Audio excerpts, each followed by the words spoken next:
1번. 거래처 등록 메뉴를 이용해서 다음에 신규 거래처를 추가 등록하시오 나왔습니다. 거래처 등록하는 부분은 거래처 등록 누르시면 되죠. 요거를 눌러서 일단 오시면 되겠고요. 그럼 거래처 등록 눌렀을 때 저희는 일반 거래처인지 금융기관인지 신용카드인지 확인해 주셔야 됩니다. 지금은 나우전자 나왔으니까 일반 거래처 되겠네요. 그래서 일반 거래처에다가 이제 쓰시면 되겠죠. 코드는 3000번, 그 다음에 주식회사 나우전자, 매출과 매입을 동시에 하는 3번 쓰시면 되겠고요. 사업자 번호 108-81-14579, 대표자 성명은 김나우, 업태 제조가 되겠고 종목은 전자제품 써주시면 되겠습니다. 주소는 굳이 코드도 안 쓰고 그냥 타이핑 쓰셔도 됐죠. 서울특별시 서초구, 그 다음 명달로 104, 서초동이라고 써주시면 되겠고요. 다 맞는 거죠. 두 번째, 다음 자료 이용해서 계정 과목 적요 등록하시오 나왔습니다. 자, 계정 과목 및 적요 들어오시면 일단 계정 이름은 뭐였냐면 퇴직연금 운용자산이었어요. 그럼 저희가 컨트롤 F 눌러서 찾으시면 되죠. 컨트롤 F 눌러서 퇴직연금 운용자산 한 번에 찾아주시면 편하겠습니다. 대체적요 1번 넣어주시면 되겠고요. 제조 관련 임직원 확정급여형 퇴직연금 부담금 납입 써주면 끝나겠습니다. 여기서 조심할 점은 그냥 띄어쓰기, 오타 같은 거 조심하셔야 됩니다. 자, 세 번째 문제. 정기분 재무상태표 작성 시 기업은행 단기차입금 2천만원, 신한은행 장기차입금으로 잘못 분류했다. 정기분 재무상태표, 그 다음에 거래처 초기월 고쳐달라 했습니다. 거래처 초기월 한번 들어와 보세요. 거래처 초기월 들어오시면 여기에 이제 단기차입금을 확인하시면 되겠죠. 그 다음에 장기차입금 또 봐주시면 되겠습니다. 기업은행의 단기차입금 2천만원을 신한은행의 장기차입금으로 잘못 썼다면요.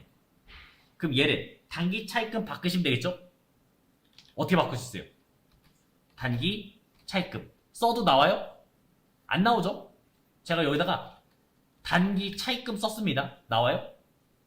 안 나오잖아요. 왜 안 나오는 거예요? 이 거래처 초기월은 클릭해보면 재무상태표에 써져 있는 금액이 반영되는 거예요. 재무상태표를 먼저 바꾸고 오시라는 얘기예요. 쉽게 말해서.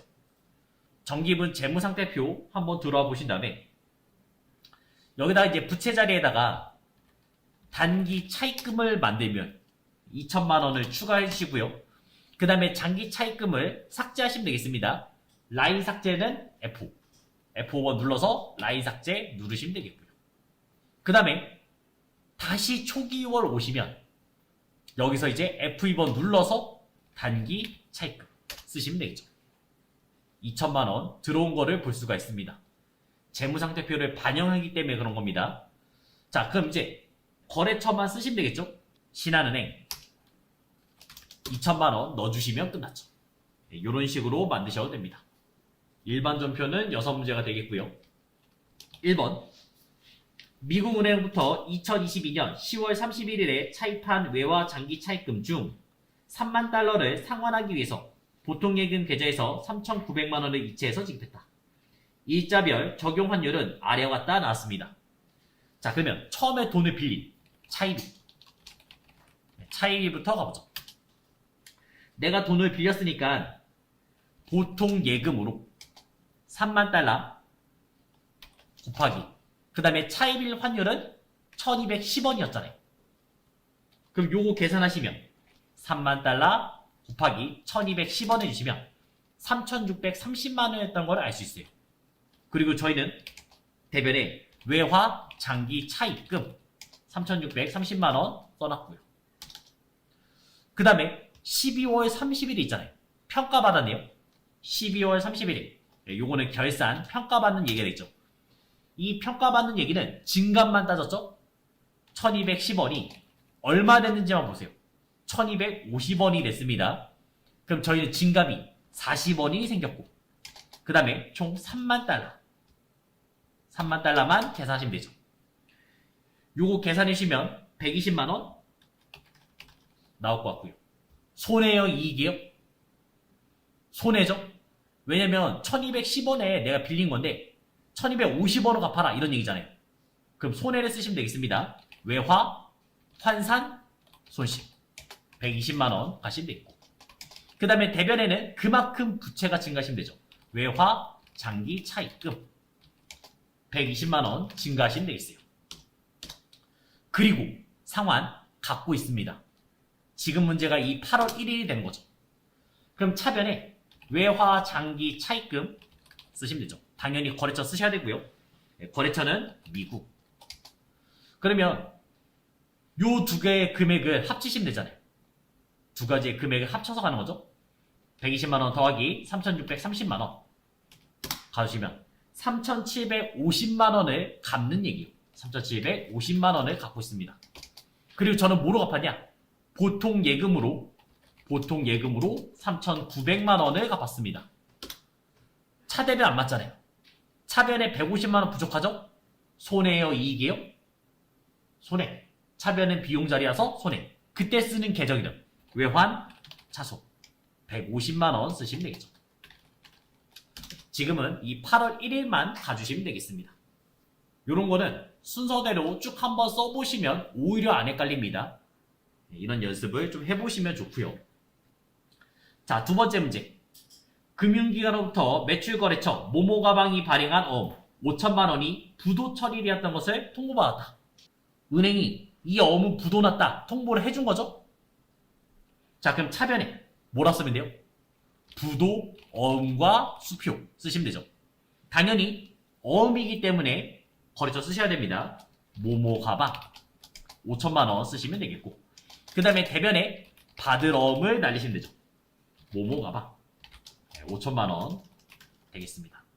세 번째 문제는 임시주주총회 6월 29일 결의하고 미지급한 중간배당금 1000만원에 대해서 원천징수 세액 154만원을 제외한 금액을 보통예금 계좌에서 지급했다.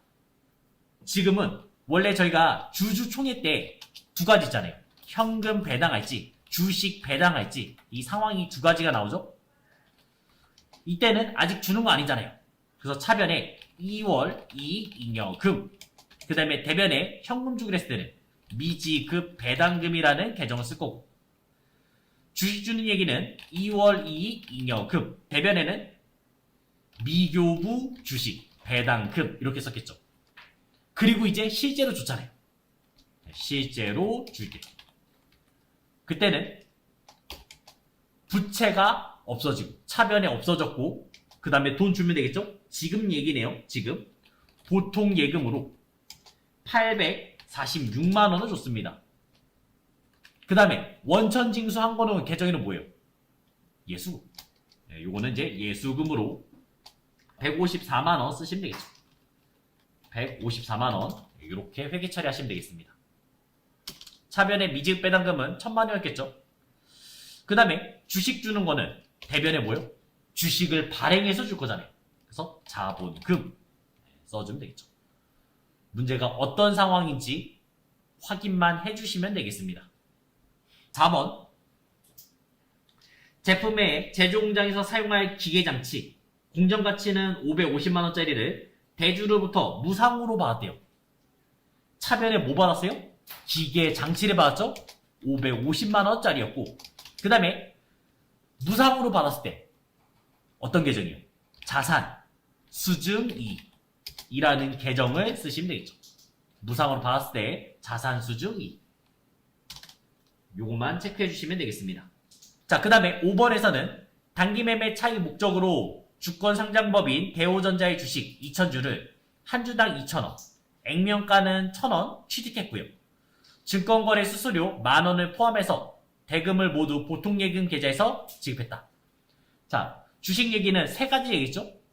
취득, 평가, 처분, 딱 세 가지의 경우밖에 없잖아요. 그리고 지금은 단기매매 차익이니까 계정에는 뭐예요? 단기매매 증권을 사는 얘기 되겠습니다. 차변에 단기매매 증권 사시면 되겠죠.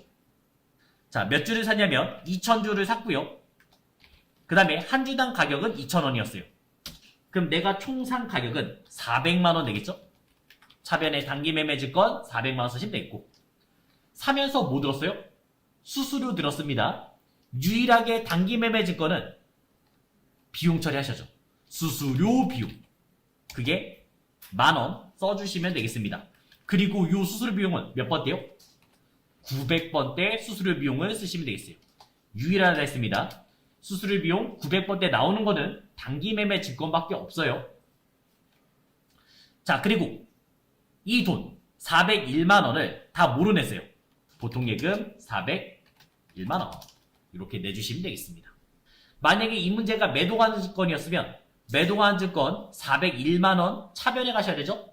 매도가는 증권은 취득 시 부대 비용을 합쳐야 되니까 그런 문제였습니다. 자, 5번 확인해봤고요. 자, 그 다음 6번 다원의 외상 매출금 400만원 중 100만원은 현금 받았고 나머지 잔액은 다원이 발행한 약속원 받았습니다. 자, 지금은 외상 매출금을 회수한 얘기잖아요. 상황은 이런 거죠. 외상 매출금 400만원 그 다음에 이제 제품 매출 400만원 처음에 이렇게 물건을 팔았어요. 그리고 이 외상 대금을 받는 얘기 외상 매출금 다원 400만원을 받는 얘기 되겠습니다. 자, 차변에 100만원 현금 받았으니까 현금 100만원 쓰시면 되겠고 그 다음에 나머지 어음 받았죠? 계정이는 뭐예요? 받으러 당연히 거래처 쓰시고요. 다원 300만원 쓰시면 되겠습니다. 6번 문제 되겠습니다. 그 다음 메인 매출 전표 바로 입력하면서 가겠습니다. 1번 날짜는 7월 13일 남양가방의 제품을 판매했고요. 대금은 신용카드로 결제받았다. 단 신용카드 판매액은 매출 채권 처리한다 나왔습니다. 그럼 물건 팔았으니까 매출이고 그 다음에 카드 받았으니까 17번에 카과 쓰시면 되겠네요. 17번에 카과 쓰시고요. 그 다음에 금액은 공급 대가를 쓰시면 알아서 찢어지죠. 그래서 550만원을 써주시면 알아서 찢어지겠습니다. 누구한테요? 남양 가방. 그 다음에 신용카드사. 신용카드사는 BC 카드. 그 다음에 카드만큼은 이 분계를 4번 카드로 가달라 했죠? 4번에 카드로 가겠습니다. 그러면 회계 처리가 끝났어요. 주된 거래니까 외상 매출금 맞잖아요. 매출 채권 주된 거래니까 외상 매출금 넣어주시면 되겠습니다. 1번 문제였고요. 자, 그 다음에 2번 특별 주문 제작해서 매입한 기계장치 완성되어 특수 운송업체의 쾌속 운송을 통해서 기계장치를 인도받았다. 운송비 55만원 보통 예금 계좌에서 이체해서 지급했고 쾌속 운송부터 전자생여서를 수취했다 나왔습니다. 기계장치에 내가 사고 있는 모습이요. 취득 시 모든 부대 비용은 취득원가의 가산. 그럼 차변에 그 55만원 든 거 못 쓰면 돼요? 기계장치 쓰면 되겠죠? 자, 그래서 날짜는 9월 5일. 9월 5일. 유형은 매입. 그 중에서도 생면서 받았으니까 51번에 과세 가시면 되겠습니다. 금액은 50만원 써주시고요. 그 다음에 회속. 운송 넣으시면 되겠죠. 전자 있고 그 다음 분계 혼합 가시면 되겠습니다. 차변. 계정이는 뭐겠어요? 기계장치 쓰시면 되겠고 그 다음에 대변에 이 돈 다 뭐로 줬어요? 보통예금 이체했죠? 그래서 보통예금 넣어주시면 두 번째 문제 끝났죠. 세 번째 문제 정도 정밀로부터 제품 인가공계약에 따른 제품을 납품받고 전자세무서 수취했다. 제품 인가공비는 1,000만원 전액 보통예금 계좌에서 이체 지급했다. 단 제품 인가공 비용은 외주가공비 써라. 내가 이거 물건을 만들어 달라고 준 거 아니에요. 그리고 만들었고 상대방이 만들었고 저한테 다시 보내주는 얘기가 되겠죠. 날짜는 9월 6일 가겠습니다. 일단 돈을 썼죠. 그 다음에 증명서류 뭐 있어요? 세무서 있으니까 51번에 과세 되겠고요. 그 다음에 금액은 1,000만원 되겠습니다. 공급 천요 정도 정리. 그 다음에 전자 있고 분계 혼합 가시면 되겠죠. 차변의 계정 이름 뭐 써달라 했잖아요. 외주 가공비 500번대로 넣어주시면 되겠고요. 그 다음에 대변에 우리는 이 돈을 줘야겠죠? 그 돈을 다 어떻게 줬어요? 보통예금으로 줬습니다. 보통예금 1100만원 만드시면 되겠죠. 세 번째 문제였고요. 자, 그 다음 네 번째 문제. 재종장 임금 육군 부대에서 3D 프린터기를 외상으로 구입해서 기증했대요. 자, 요 문제 조심하셔야 돼요. 기증하면 뭐예요? 기부금이죠? 근데 사자마자 기부했잖아요. 그럼 이거 못 써야 된다고요? 불공. 오사불공 되겠습니다. 사업과 직접 관련 없는 지출이에요. 사업과 직접 관련 없는 지출은 딱 두 가지 나올 수 있어요. 대표자한테 뭔가 사준 얘기. 그다음 두 번째가 내가 사자마자 기부한 얘기. 자, 날짜 9월 25일. 그러면 유형은 오사불공 넣어주시면 되겠고요. 그 다음에 금액 350만원 쓰시면 되겠습니다. 공급처는 목포전자.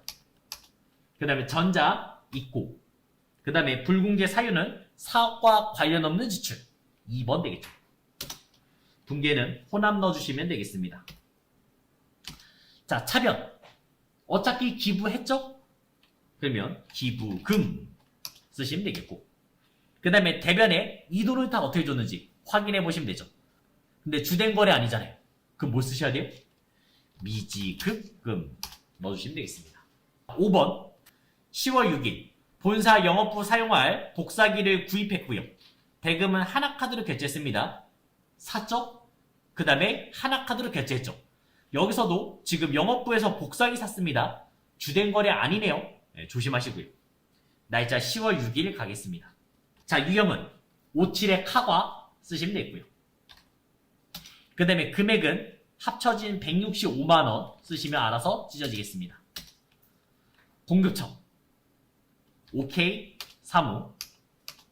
그 다음에 신용카드사는 하나카드 내게 돼요. 하나카드. 그 다음 분계 4번에 카드로 가시면 편하겠죠. 주된 거래 아니니까 미지급금으로 회계 처리가 되고 있고요. 그 다음에 우리가 산 거는 영업부에 쓸 복합기죠? 그럼 뭐요? 비품. 네, 비품으로 바꿔주시면 되겠네요. 5번 문제였습니다. 6번. 국민 가족으로부터 고급 핸드백, 가방 제품의 원재료인 양가죽을 매입했어요. 아래 전자생명서 수취했습니다. 부가치세는 현금으로 지급했으며 나머지는 외상거래라 나왔습니다. 자, 일단 샀네요. 물건 샀으니까 매입이고, 그 다음에 전자생명서 있죠? 51번에 과세 쓰시면 되겠습니다. 날짜는 12월 1일. 51번에 과세를 넣어줬고, 그 다음에 얼마짜리였냐면 250만원. 그 다음에 거래처는 국민 가죽이 되겠죠. 전자 있죠? 그 다음 분계 혼합 가시면 되겠습니다. 차변 원재료 맞나요? 맞죠? 제품에 핸드백 만들 거예요. 그리고 원재료인 양가죽을 매입했잖아요. 그래서 원재료 가주시면 되겠고요. 그 다음에 대변에 돈을 주시면 되겠습니다. 그 돈 어떻게 주냐면 현금으로 25만원 줬고, 현금으로 25만원 줬고요. 그 다음에 나머지는 외상이죠. 근데 원재료는 주된 거래에 맞으니까 외상 매입금 250만원 쓰시면 되겠습니다. 문제 4번은 수정하는 문제 되겠습니다. 제2자동차로부터 영업부 업무용 승용차를 구입했어요. 대금은 전액 보통예금 계좌에서 지급했고 전자생명서를 받았다. 해당 업무용 승용차의 배기량은 1990cc. 우리 기준이 뭐였어요? 1000cc 이하는 공제가 되지만 1000cc 초과는 불공이었죠? 회계 담당자는 990cc로 판단해서 공제받는 것으로 회계 처리했다 했으니까 이걸 불공으로 바꾸시면 되겠죠. 날짜 7월 22일 가신 다음에 51번에 과세대인데 이거를 오사불공만 바꿔주시면 될 것 같네요. 오사불공. 자, 그러면 사유도 써야죠. 불공제 사유는 뭐였냐? 비영업용 소형 승용차 유지임차 넣어주시면 되겠습니다. 차변에 원재료 아니잖아요. 찾았잖아요. 계정일은 차량 운반구. 그 다음에 대변에 이 돈 다 뭐로 내냐면 보통예금 냈죠. 이렇게 이제 수정을 해주시면 되겠습니다. 자, 두 번째 문제. 매출거래처 댕댕 오디오의 파산 선고로 인해서 외상 매출금 300만원 회수 불능으로 판단했고 전액 대손 처리했습니다. 근데 알고 보니까 9월 15일 파산 선고 당시 외상 매출금에 대한 대손 충당금 잔액이 150만원 있었다면요. 일반 전표 가야겠네요. 9월 15일 일반 전표 한번 가본 다음에 다 비용 처리했습니다. 대손상각비. 근데 지금 현재 150만원 있으니까 대손상각비는 얼마요? 150만원만 쓰면 되겠죠? 넘어간 돈이 150만원이고요. 그 다음에 차변. 우리가 외상 매출금을 못 받을 걸 대비했잖아요. 그거는 바로 다음 번호. 다음 번호. 그래서 109번의 대손 충당금 150만원을 쓰시면 되겠죠. 이렇게만 수정해 주시면 끝났고요. 결산 문제 되겠습니다. 결산 문제는 보자마자 이제 자동인지 수동인지 판단하시면 되겠죠? 1번 가지급금 수동. 그 다음에 2번 지금 단기 대여금 외화에 관련된 얘기니까 수동. 그 다음에 3번은 1% 얘는 자동. 그럼 저희는 1, 2번을 먼저 하시면 되겠죠.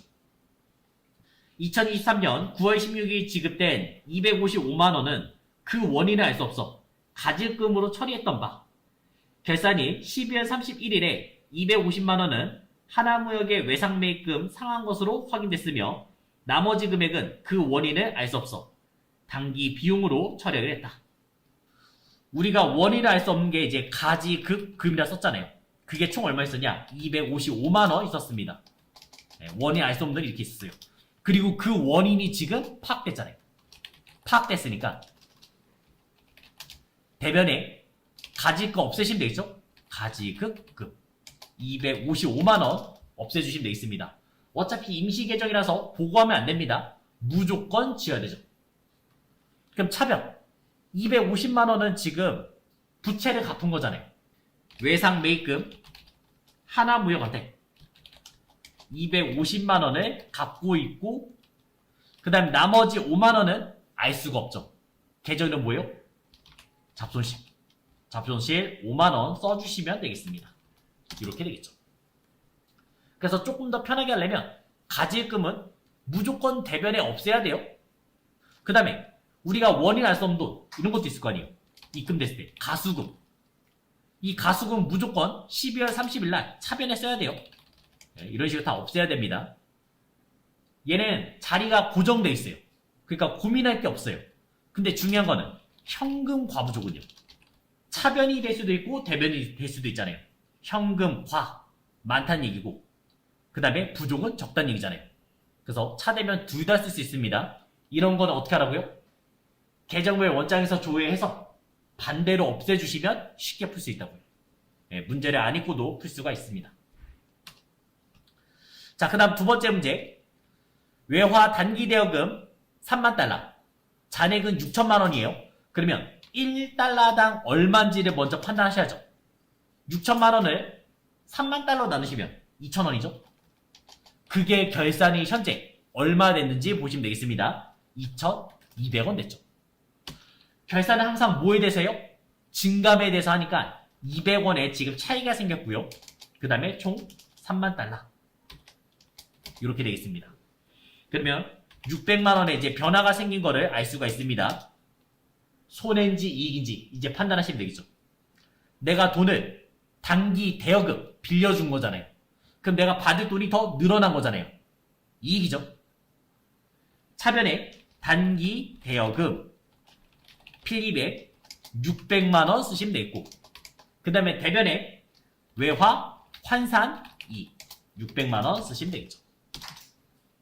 자, 세 번째 문제는 결산자료 입력을 누르신 다음에 우리가 처음부터 끝까지 조회하셔야 되죠. 엔터 눌러서 조회했고요. 그 다음에 대손충당금은 결산이 현재 미수금 여기에만 1% 만들겠습니다. 나머지는 지워달라는 얘기죠. 그럼 뭐 눌러요? 대손상각을 눌러보시면 1% 만들어져 있어요. 근데 미수금만 만들려면요. 나머지 지울 거잖아요. 스페이스바 엔터 다 지우시면 되겠죠. 다 했으니까 결산 반영 누르시면 되겠고 다 했으니까 전표 추가 눌러서 마무리 지시면 되겠습니다. 자, 그 다음 이제 조회. 당해년도 제1기 부가치세 예정신고기간 1월부터 3월 중 카드과세 매출 공급대가 합계는 얼마냐? 자, 요런 거는 일단 부가가치세 신고서에서 1월부터 3월까지 확인을 해봤습니다. 그러면 카드 과세 매출 물어봤죠? 3번 자리를 보시면 되는데, 근데 걱정되는 건 뭐예요? 이 3번 자리는 신용카드도 들어오지만 현금 영수증도 같이 온다고요. 그래서 좀 더 확실하게 보려면 메인 매출장 거기서 확인하시면 되겠죠. 자, 그래서 이런 문제는 이제 메인 매출장에서 1월부터 3월까지 조회하시면 되겠습니다. 1월부터 3월까지. 그 다음에 매출에 대해서 조회하시면 되겠고요. 그 다음에 그 중에서도 17번의 카과 가시면 되겠죠. 그럼 저희는 1월부터 3월이니까 분기잖아요. 여기서도 이제 분기를 보시면 돼요. 분기를 확인해 주시면 공급 대가 물어봤죠? 133만원 찾아주시면 되겠습니다.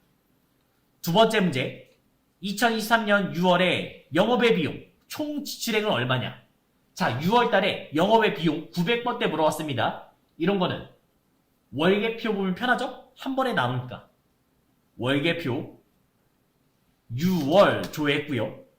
그 다음에 영업외 비용 쭉 내려서 확인해 주시면 되겠습니다. 영업외 비용이 지금 이자 비용 하나밖에 없네요. 더 있었으면 더 이게 써졌을 텐데 이거 하나밖에 없습니다. 그래서 13만 1,000원 찾아주시면 끝났고요. 마지막 3번 2023년 제1기 부가치세 확정신고기간 확정이면 4월부터 6월 조회하시면 되겠고요. 공제받지 못할 매입세액 얼마냐? 쉽게 말해서 오사불공의 매입세액이 얼마냐 물어본 거죠. 신고서 가겠습니다. 부가세 신고서 날짜는 4월부터 6월까지. 그 다음에 이제 공제받지 못할 매입세액 16번짜리 보시면 그 중에 세 확인하시면 되죠. 306만원. 여기까지 오시면 끝났습니다. 자기 주식을 취득가액보다 낮은 금액으로 처분했다. 손해요, 이익이에요? 손해죠? 이게 이제 자기 주식 처분 손실이라는 개정이 되는 거잖아요. 그럼 자기 주식 처분 손실은 어디요? 마이너스 느낌이니까 자본 조정. 네, 자본 조정에 자기 주식 처분 손실 가시면 되겠죠.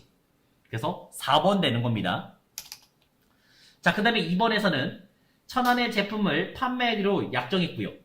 계약금 제3자인 철원이 발행한 당좌수표 10만원을 받았다 나왔습니다. 자, 당좌수표 계속 나오죠. 받으면 현금, 그 다음에 주면 이때는 당좌 예금이 되겠죠. 자, 제3자가 줬습니다. 어차피 받은 거죠. 그럼 계정 이름은 뭐예요? 현금이 되는 거죠.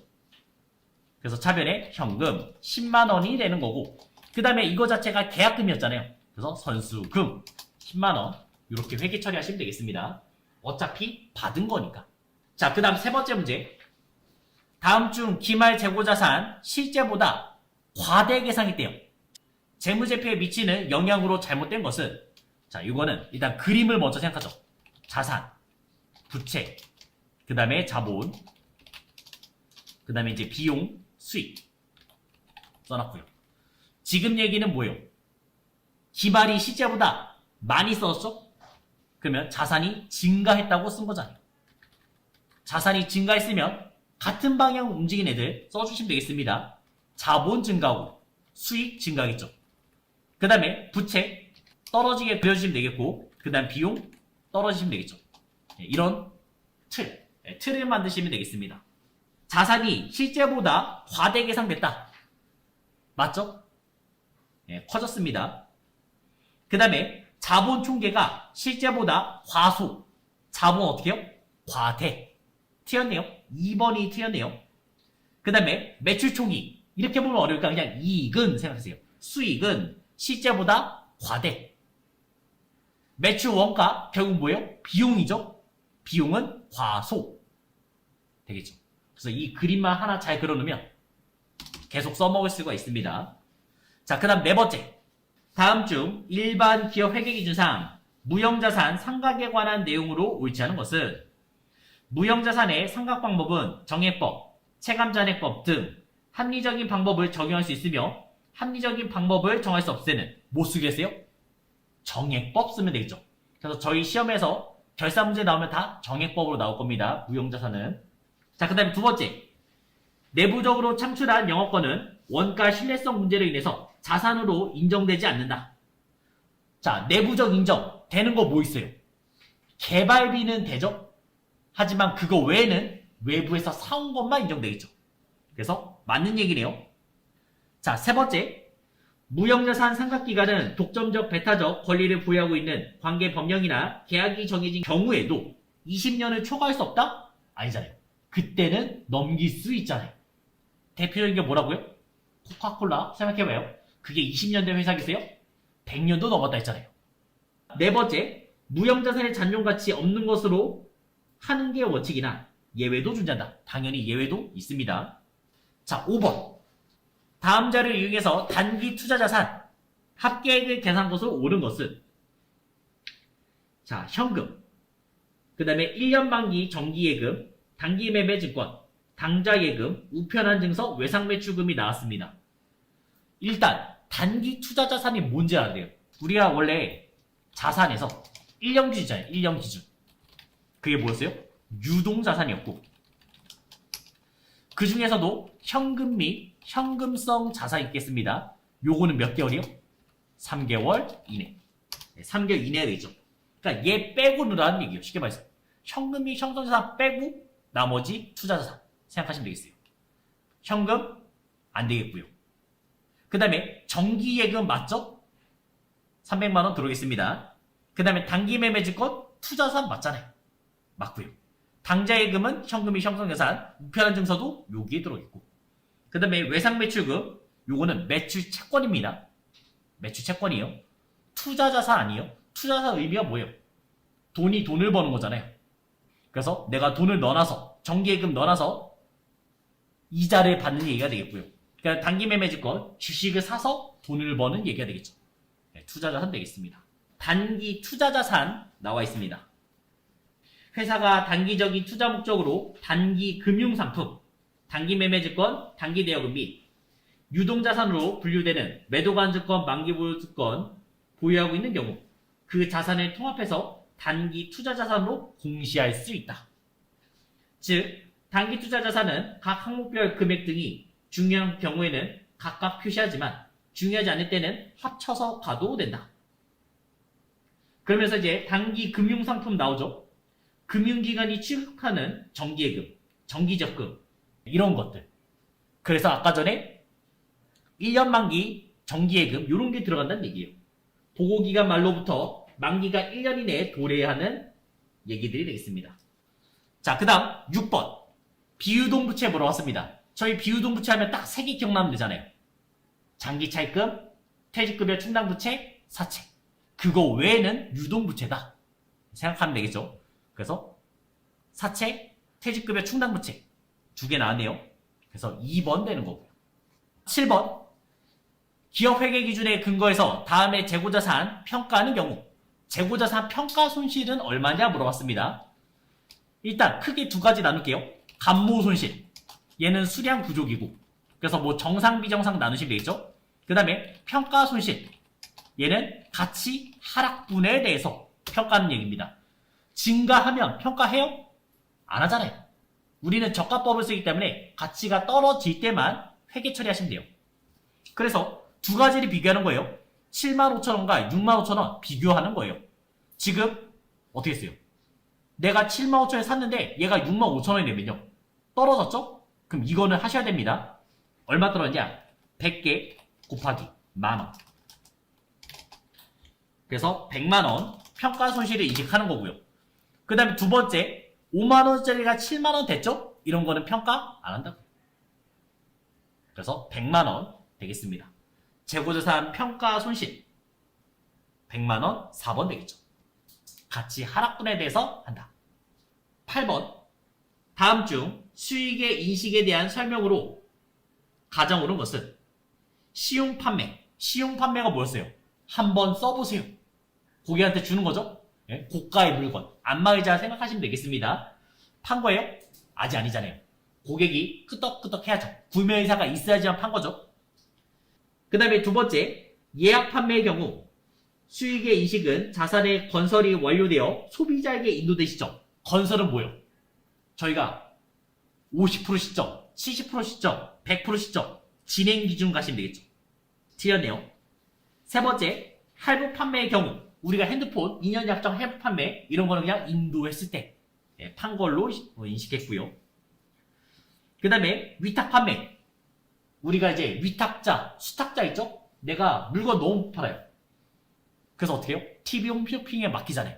그 사람들이 팔아줄 거 아니에요. 그러면 TV용 쇼핑에서 물건을 팔았을 때 그때 수익으로 인식하시면 되겠습니다. 인도한 시점이 아니죠. 그래서 8번에 1번 맞겠고요. 자, 그 다음에 9번. 여기서부터는 이제 원가 얘기가 시작되겠습니다. 단기의 원재료 매입액 20억. 기말 원재료, 기초 원재료보다 3억 감소했다. 단기 원재료 원가는 얼마냐 물어봤어요. 요거는 간단하게 원재료의 T를 그리시면 되겠죠. 기초. 그 다음에 총매입. 그 다음에 원재료의 대변은 직접 재료비. 그 다음에 이제 기말. 이렇게 써놨습니다. 자, 원재료 매입액 20억이었고요. 기말 원재료 재고액이 기초보다 3억 감소했죠? 그럼 이렇게 쓰면 되잖아요. 기초를 3 쓰고 그 다음에 기말은 0 쓰면 되잖아요. 3억 감소했잖아요. 차대변은 언제나 같아야 되니까 23억 되겠습니다. 10번 제조원가 명세서. 자, 그러면 여기다 이제 T를 또 하나 연결해야겠죠? 제공품의 T 그리시면 요거도 이제 기초. 그 다음에 대변 자리는 단기 제품 제조원가. 그 다음에 세 가지의 투입 요소가 들어가죠. 직접 재료비. 그 다음에 직접 노무비. 제조 간접비. 이 세 가지의 투입 요소가 들어가서 저희는 뭐라 불러요, 이거를? 단기 총 제조원가 쓰겠죠. 그러면서 이제 기말 넣으시면 되겠습니다. 여기까지는 다 어디요? 다 공장 얘기잖아요. 여기서 나온 모든 계정 이름은 제조원가 명세서에서 확인한 거죠. 그래서 여기까지 나온 모든 내용들은 제조원가 명세서고, 그 다음에 이제 제품 라인, 기초, 기말, 매출원가, 그런 거 이제 손익계산서에서 확인하시면 되겠습니다. 그래서 이제 10번 문제를 보자면 기초 제품품 당연히 맞고요. 그 다음에 기말 원재료 맞죠. 그 다음에 제품 들어간 거 안 되잖아요. 네, 다 안 되겠고요. 그 다음에 단기 제품 제조원가 요 라인에 있죠. 맞고요. 그 다음에 단기 총 제조원가. 그래서 가나 라마 다 빼고 다 되겠네요. 그래서 4번 되겠습니다. 그 다음에 11번 당사는 직접 노무 시간 기준으로 제조관점 원가를 배부하고 있다. 단기에 제조관점 원가 실제 발생액은 50만원, 예정 배부율은 200원. 단기 실제 직접 노무 시간 3000시간인 경우 배부 차이 물어봤습니다. 자, 이거는 공식도 잘 물어보겠죠? 실제 조업도 곱하기 실제 배부율, 실제 발생액 구했고요. 그 다음에 저희가 예정, 정상, 여기 공식은요, 실제 조업도 곱하기 예정 배부율 이렇게 되겠죠. 그래서 신뢰합니다 이렇게 기억하면 안 잊어먹는다 했습니다. 여기에서 실제 배부율 뜻이 뭔지 아시면 돼요. 실제 조업도 뜻은 몇 시간이 되냐, 이거는 시간당 얼마냐, 이런 의미잖아요. 그러면 실제 발생액이 50만원, 자, 실제 발생액 50만원이었고요. 그 다음에 예정 배부는 시간당 200원 들 것 같다, 200원 들 것 같다 이렇게 말한 거죠. 그래서 예정 배부율 200원 써놨고요. 그 다음에 직접 노무 시간 3000시간 3000시간 했습니다. 그럼 내가 생각하는 예정 금액은요, 3000 곱하기 200 해주시면 60만원 나오겠죠. 우리가 용어가 두 개 있잖아요. 과소 배부와 과대 배부가 있죠. 이 용어는 다 예정에 맞춰져 있죠. 그래서 과소배분은 예정이 작다. 예정이 작다. 그 다음에 과대배분은 예정이 크다. 이런 의미가 되겠습니다. 지금은 10만원 크죠? 예정이 큽니다. 과대배부 10만원. 이렇게 읽어주시면 되겠죠. 1번 되겠습니다. 공식 자체가 잘 나와요. 확실하게 체크해 주시면 되겠고요. 자, 그 다음 12번. 다음 중 종합원가 계산에 대한 설명으로 옳지 않은 것은 개별원가, 종합원가 비교하시면 되겠습니다. 개별원가는 주문을 받아서 생산하고 종합원가는 수요 예측해서 소품종 대량 생산하는 얘기가 되겠죠. 자, 1번. 각 공장별로 원가가 집계되므로 원가에 대한 책임 소재가 명확하다. 우리가 1공정, 2공정, 3공정 가겠죠? 1공정에서는 보드마카에 껍데기 만들고 2공정에는 잉크 넣고 그 다음에 3공정에서 뚜껑 만들었으면 어디서 불량이 있는지 그런 책임 소재가 확실하겠습니다. 두 번째, 일반적으로 원가를 제조 원가와 가공 원가를 구분해서 원가 계산한다. 그래서 평균법, 선의선출법에 재료비, 가공비를 구하잖아요. 종합원가에서는. 그 다음에 세 번째, 기말정품이 존재하지 않는 경우. 자, T였죠. 평균법과 선의선출법 구별하지 않는 거는 언제예요? 기초가 없다면이죠. 근데 얘는 기말이 없다면 말했어요. 그러니까 T였죠. 기초가 없으면 둘을 구별할 필요가 없잖아요. 12번에 3번 되겠습니다. 13번. 여기서부터는 부가세 얘기가 시작됐죠. 생면서 발급 의무 면제. 쉽게 말해서 생면서를 못 끊는 사람. 자, 일단 간주. 끊을 수 있어요? 못 끊잖아요. 그냥 내 친구한테 주거나 아니면 거래처한테 주거나 내 자신이 쓰거나 이런 얘기잖아요. 적격증명서이 없습니다. 근데 유일하게 생면서 딱 한 번 있었죠? 간주 나왔을 때 언제요? 판매 목적, 타사업장 반출 유일하게 한 번 나와요. 간주는. 사업상의 증여. 네, 이거 거래처한테 주는 얘기죠. 그 다음에 세 번째, 구매 확인서, 내국 신용장. 이거는 국내 거래이기 때문에 무조건 있어야 됩니다. 없으면 가산세가 더 있다 했어요. 네, 가산세 얘기는 나중에 막 지신나령에서 가산세 계산하는데 그건 세무 때 보시면 되겠고요. 그 다음에 폐업시전제한. 요것도 이제 간주응급. 13번에 3번 되겠죠. 자, 14번. 다음 중 부가치세법상 업종별 사업장의 범위로 맞지 않는 것은 제조업은 최종 제품을 완성하는 장소. 맞죠? 단 하나 제외되는 게 뭐 있어요? 마지막에 포장만 하는 곳은 제외. 두 번째, 사업장을 설치하지 않는 경우 사업자의 주소 또는 거소. 자, 사업장이 없어요. 네, 내가 통신 판매를 하고 있는데 인터넷 판매하고 있는데 사업장은 없어요. 그러면 내가 살고 있는 주소 거기가 사업장 되는 거죠. 아니면 집도 없어요. 그러면 거소 내가 체류하고 있는 장소. 네, 주소와 거소가 되는 거고요. 그 다음에 세 번째, 운수업은 개인의 경우 사업에 관한 업무를 총괄하는 장소. 그렇죠? 모든 거는 총괄하는 장소. 딱 하나 여기 있었죠?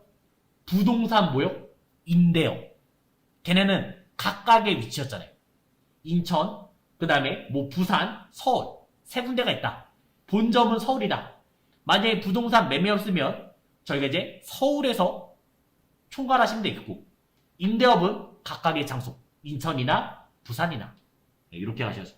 14번에 4번 되겠죠. 자, 마지막 15번. 다음 중 부가세에 대한 설명으로 옳지 않은 것은 법률상 면세 대상으로 열거된 것을 제외하고 모든 재화나 용역, 소비에 대해서 과세하겠다. 부가세는 우리가 물건을 사잖아요. 만족을 하겠죠? 그거에 대해서 다 세금 내는 거죠. 면세 빼고 다 내면 되겠죠. 자, 그 다음에 두 번째, 납세 의무자는 개인사업자나 영리법인으로 한정돼 있다? 우리 이거잖아요. 영리 유무를 불구하고. 그래서 누구요? 국가나 지방자치단체도 세금을 낸다 했습니다. 2번이 튀었네요. 매출세액에서 매입세액을 차감해서 납부세 계산하겠다. 부가세 예수금에서 부가세 대금 빼서 납부세 계산하면 되겠고, 납세 의무자는 재화 또는 용역 공급하는 사업자지만 담세자 그거는 최종 소비자가 되는 거죠. 우리가 물건을 사면 그거에 대해서 세금을 내는 거죠. 그래서 15번에 2번 되겠습니다. 자, 여기까지 108회 되겠습니다.